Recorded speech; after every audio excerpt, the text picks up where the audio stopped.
Olá, bem-vindo à agência de notícias O Caminho. Hoje vamos analisar um evento trágico que está sendo usado para impulsionar uma das agendas políticas e religiosas mais agressivas de nosso tempo. Um movimento que precisa ser compreendido à luz das profecias. Em setembro de 2025, a América foi abalada pela notícia do assassinato de Charlie Kirk, o influente ativista conservador e fundador da organização Turning Point USA, com apenas 31 anos de idade. A morte de uma figura tão proeminente por si só já seria uma notícia de grande impacto. Mas o que se seguiu à sua morte o que exige nossa máxima atenção. Quase que imediatamente, a tragédia foi recontextualizada por líderes da direita religiosa e do movimento MAGA. A morte de Kirk deixou de ser tratada como um crime para ser apresentada como um martírio, um sacrifício por uma causa. Essa narrativa se tornou o combustível para um chamado nacional por um, entre aspas, grande reavivamento. Figuras proeminentes, incluindo a presidente da March for Life, começaram a declarar que a morte de Kirk desencadeou um reavivamento espiritual nos Estados Unidos.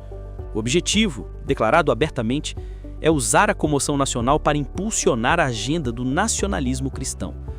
Mas o que isso significa na prática?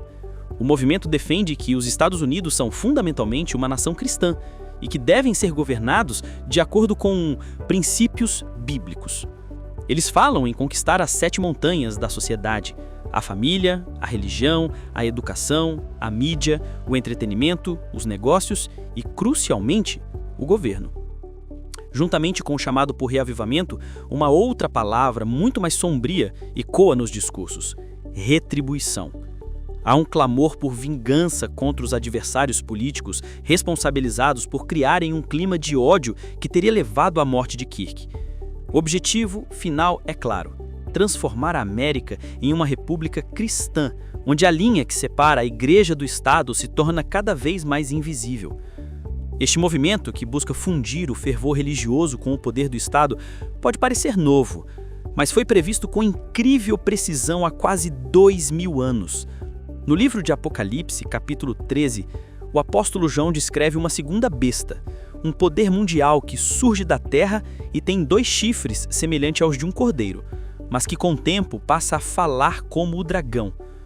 Os pioneiros adventistas identificaram esta besta como sendo os Estados Unidos da América.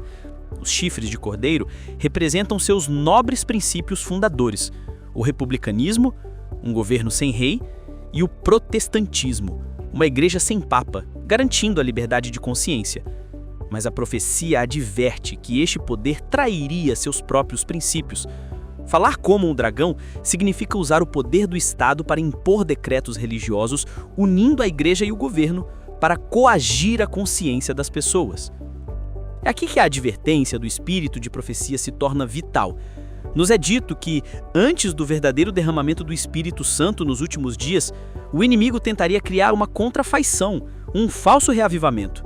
Em O Grande Conflito, na página 464, lemos: antes que os juízos finais de Deus caiam sobre a terra, haverá entre o povo do Senhor um avivamento, tal qual não fora testemunhado desde os tempos apostólicos. O inimigo, antes que chegue o tempo para tal movimento, esforçar-se-á para o prevenir, introduzindo uma contrafaição. Como identificar essa contrafaição? Um verdadeiro reavivamento produz o fruto do Espírito: amor, alegria, paz, longanimidade, benignidade. Ele leva ao arrependimento pessoal e à obediência a toda a palavra de Deus.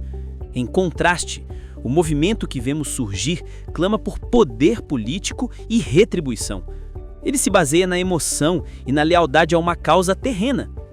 Pioneiros como A.T. Jones lutaram contra movimentos semelhantes em sua época, defendendo que a força do Evangelho jamais esteve no poder do governo, mas no poder transformador de Cristo no coração humano. O que estamos testemunhando é sóbrio e alarmante. A morte trágica de um homem está sendo usada como estopim para acelerar uma agenda que cumpre exatamente o que a profecia previu: a união do poder religioso com o poder político nos Estados Unidos. O maior perigo para o povo de Deus hoje não é um inimigo declarado, mas um movimento que tem aparência de piedade, mas que troca o poder do Evangelho pelo poder da política. Nossa missão é vigiar, orar e, acima de tudo, discernir. Devemos buscar o verdadeiro reavivamento que vem do alto, fundamentado unicamente na palavra de Deus e não nos movimentos desse mundo. Continue estudando. Continue vigilante. A profecia está se cumprindo diante dos nossos olhos.